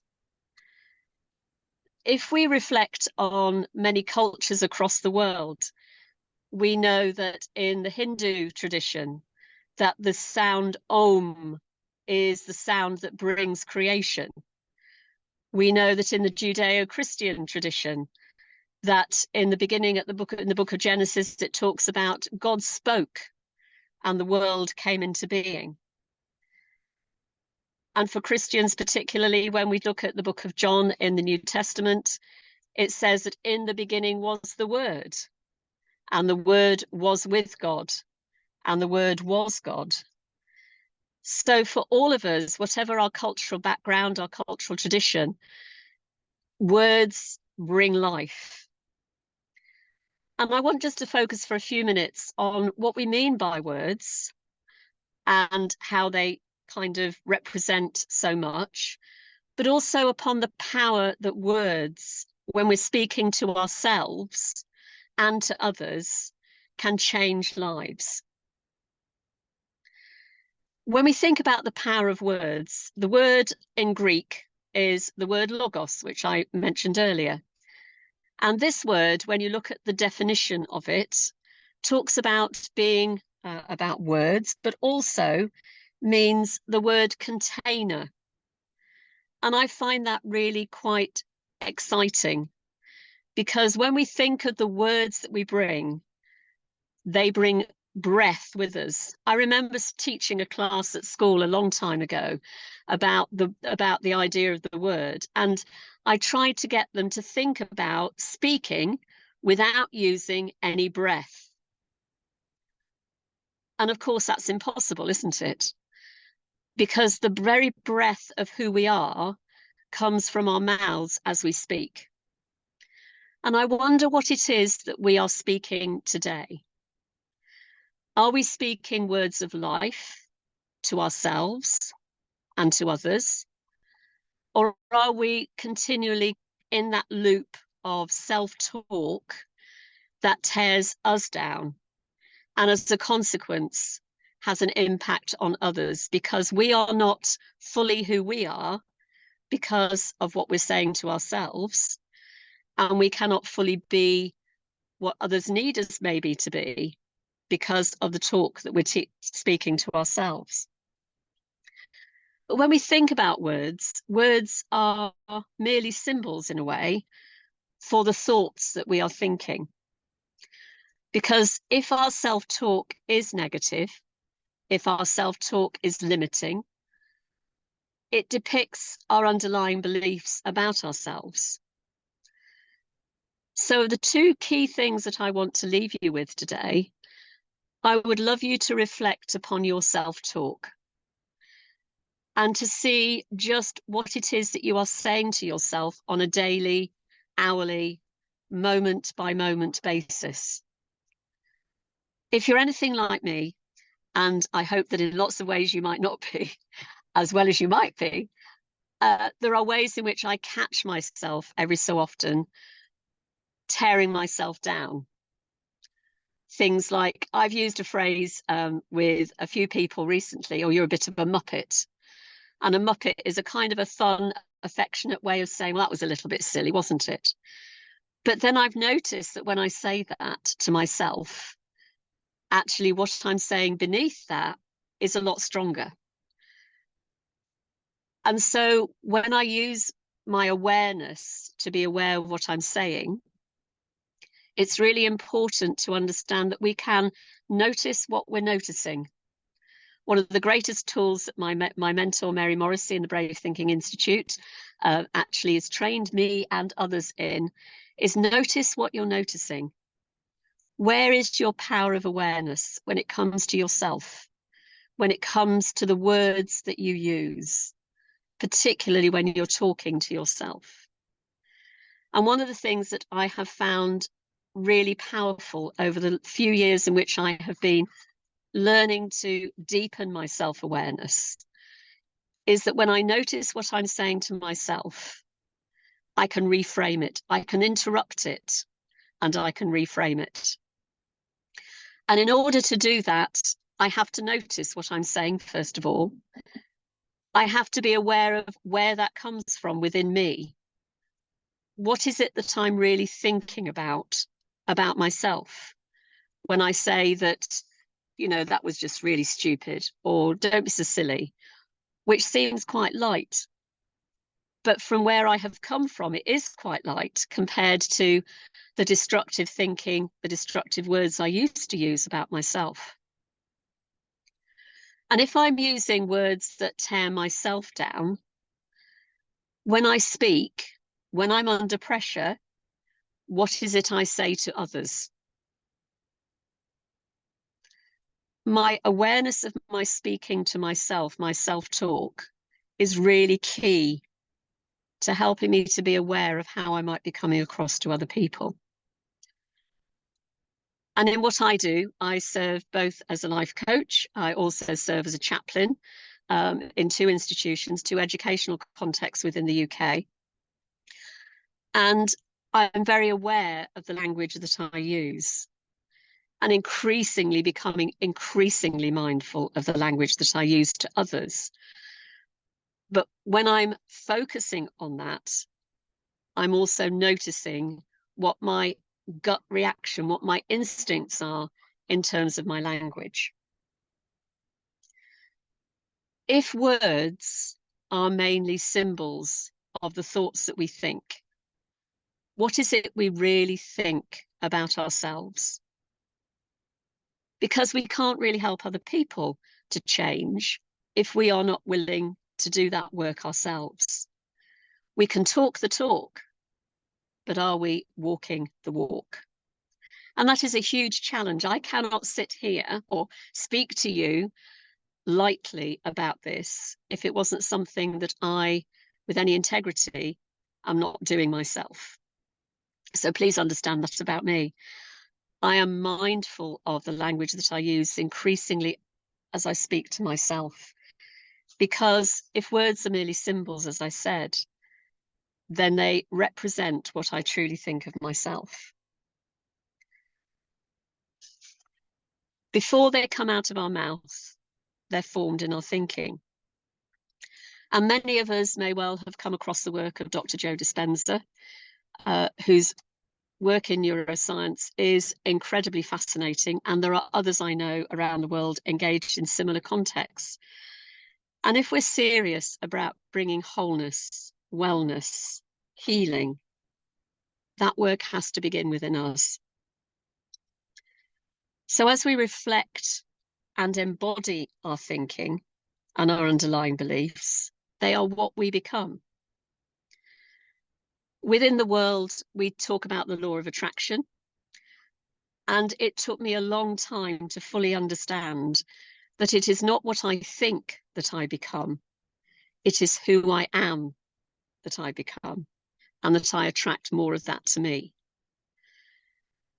So many people believe that the law of attraction talks about, what I think about, I'm going to attract to me. We can only do that if we're actually in that state of living that belief, that idea, that desire, living as we were those people. And in order to do that, the work we need to do is on ourselves. What we think, we become. What we become, we say. What we say, we do. I teach a lot about what I call the results formula, that our thinking affects our feelings affect our actions, and our actions create those results. But when I stop and I reflect on the words that I use within that context, what are the words that I'm using? Are they for healing, or are they for destruction? Our breath, as we speak, is our life force. It is spirit breathing in us and through us. What do our words bring to others? What are we saying to ourselves? My strong belief is that we are all here divinely for a purpose. And if that is true, then my purpose is to be the very best version of who I can be in order to bring life to others. So what is it that your words are bringing today to yourself and to others? Are they words that bring life, or are they words that bring death? I had the privilege of spending some time with a young lady this week. I'm going to call her Elizabeth. And Elizabeth was in tears because at the age of 14, her friends had all turned on her in her mind. They had written horrible things about her on social media. They were ignoring her. They were misinterpreting her from her perspective. And she was heartbroken because the words that others were saying were having such a negative, destructive effect upon her life. And as I helped her to think about what they were saying, and truthfully, I did feel that I wanted to say to her, if those are your friends, they're not behaving like friends, but it's very difficult to say that, isn't it?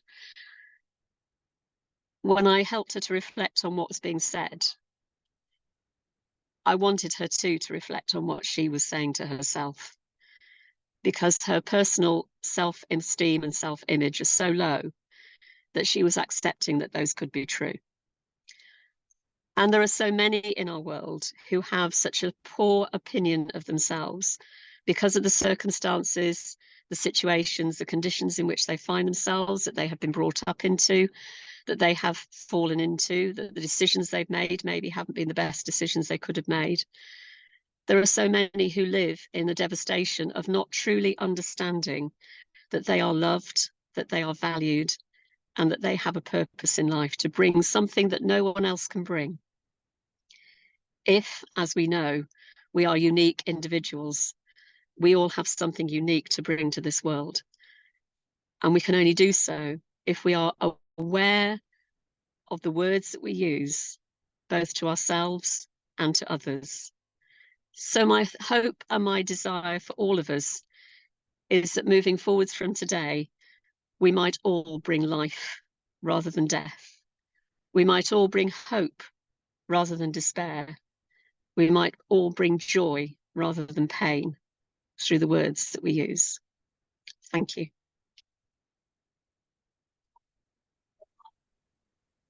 Excellent, Maggie, and trust me, really, words are very powerful weapons. So choose wisely.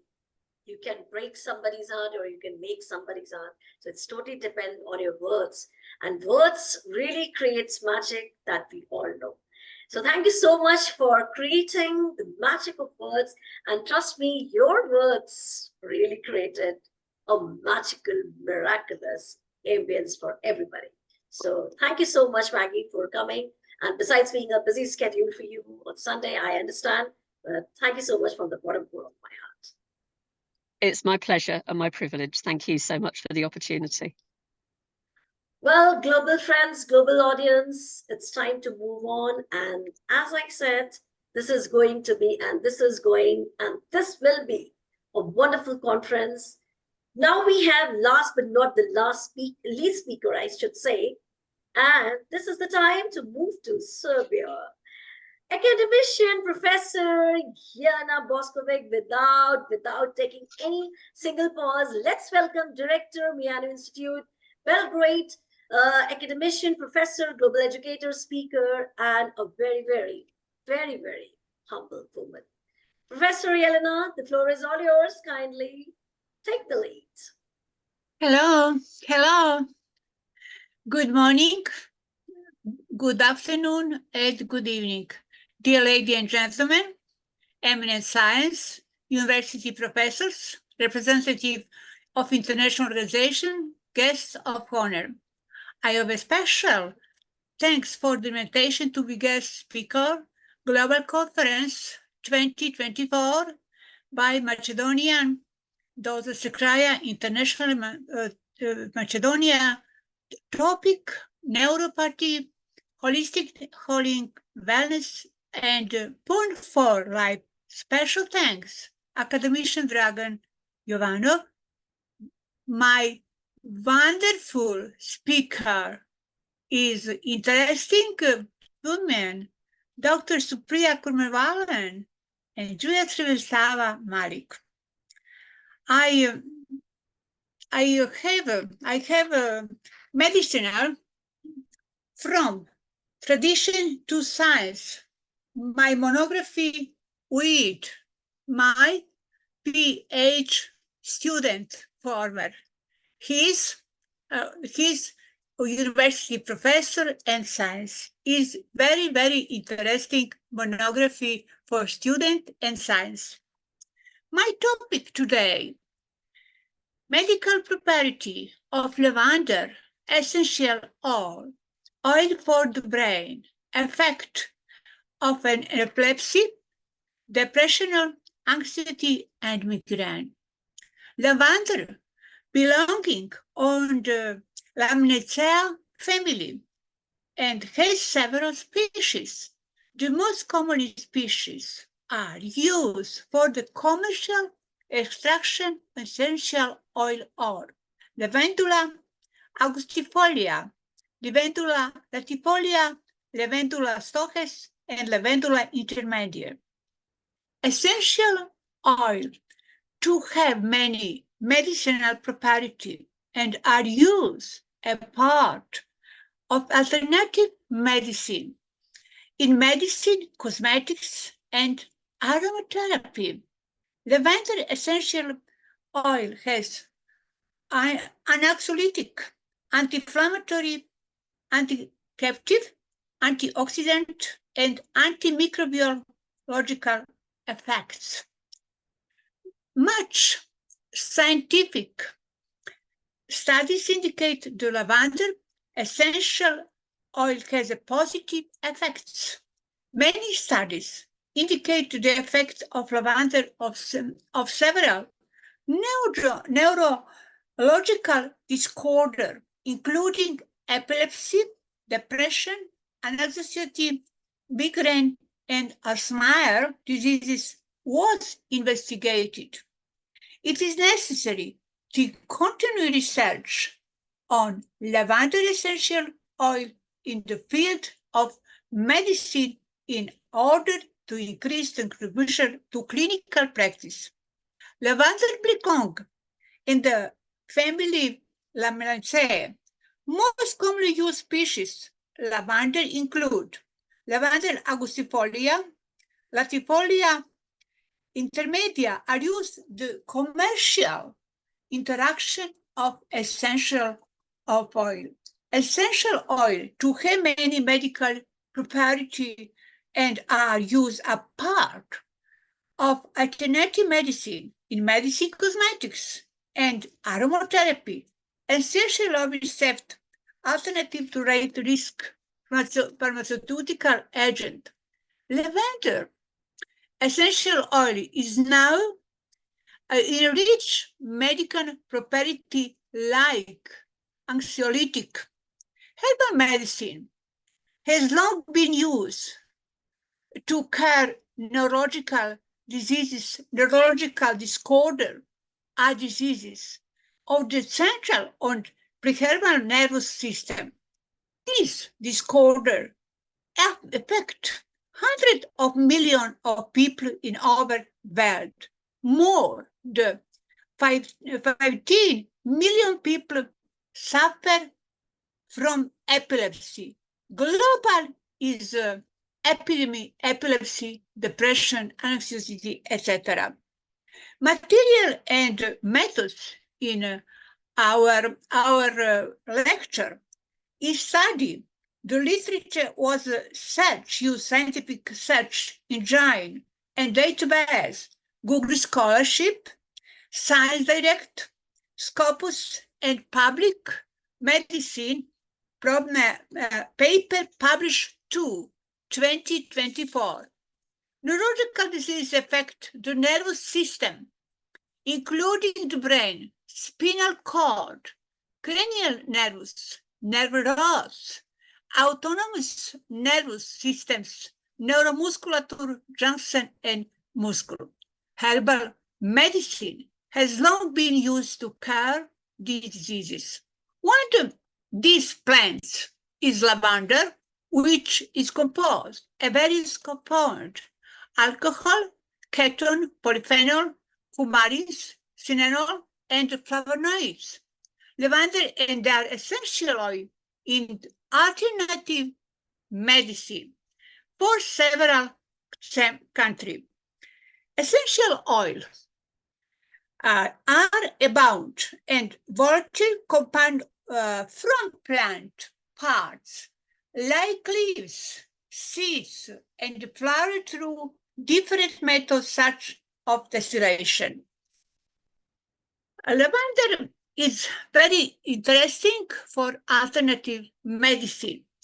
Aromatherapy use, especially in anxiety and sleep disorder, found with very promising results. Depression, interesting, depression, etc. The lecture is part the project finance by the Ministry of Science, Technology Development and Investigation, the Republic of Serbia. My conclusion, lavender essential oil used in herbal medicine. Lavender essential has been found to have antioxidant and biotic activity, therapeutic effect, anxiolytic, etc. Analgesic, many including epilepsy, depression, anxiety, and several neurological disorders, was investigated much scientific investigation. All findings strongly support the traditional use of lavender. More clinical studies are needed to investigate the effect of the plant's pharmacological active constituents on the treatment of treatment diseases in humans. Thank you very much for my lecture. Is lavender is interesting medicinal plants, our aromatherapy, our cosmetics, etc. Thank you, my Supriya. Thank you, especially thank you, my friends, my Nada Ratkovic, special my friends years ago, my dragon, my student dragon, I meant dragon Jovanov. Thank you very much for invitation today conference. Thank you very much.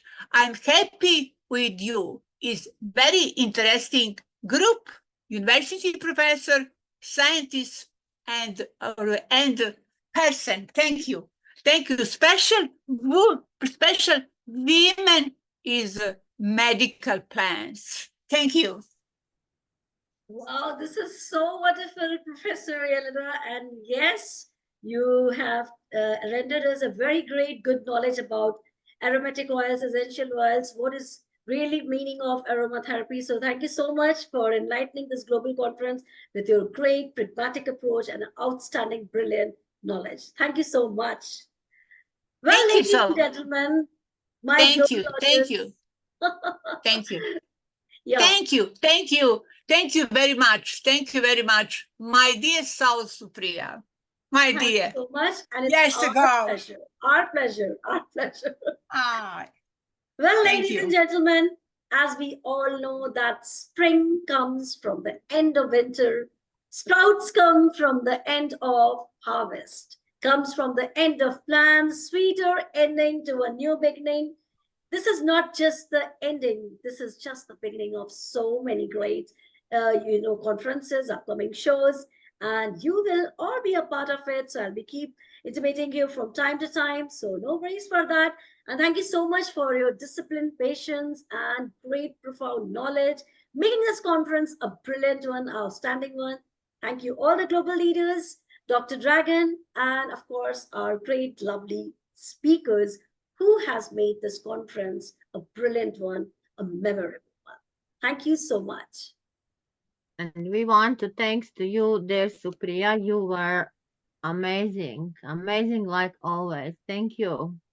Thank you so Very much. good. And Excellent yes, conference. you all will be receiving your certificates today itself. And before I say a goodbye, let's have a look.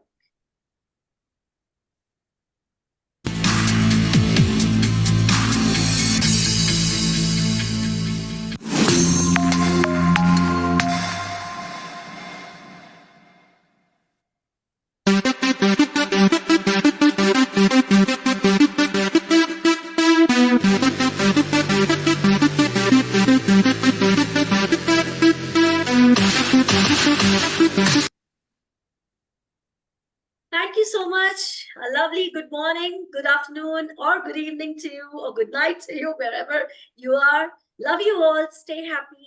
Hail and hearty. Bye-bye for now. Bye Thank bye. you. Thank Bye. you. Thank you. Thank you so Bye-bye. much. Nice Bye-bye. to meet you. Thank you. Bye. Bye bye. Bye-bye.